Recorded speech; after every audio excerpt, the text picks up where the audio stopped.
সুপ্রিয় দর্শক, আসসালামু আলাইকুম ওয়া রাহমাতুল্লাহি ওয়া বারাকাতুহু।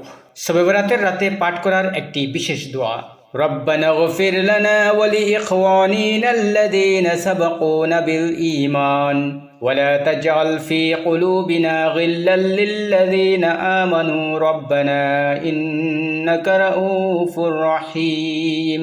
হে আল্লাহ, আমাদেরকে ও আমাদের পূর্ববর্তী ভাইয়েরা যারা ঈমান এনেছে তাদের ক্ষমা করো।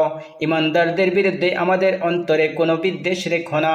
হে আল্লাহ, নিশ্চয় আপনি দয়ালু ও পরম করুণাময়। সূরা হাশর আয়াত নং 10। মহান আল্লাহ রাব্বুল আলামিন যেন আমরা সবাইকে বেশি বেশি করে শবে বরাতের রাতে এই দোয়াটি পাঠ করার তৌফিক দান করেন। ওমা তৌফিকি ইল্লা বিল্লাহ।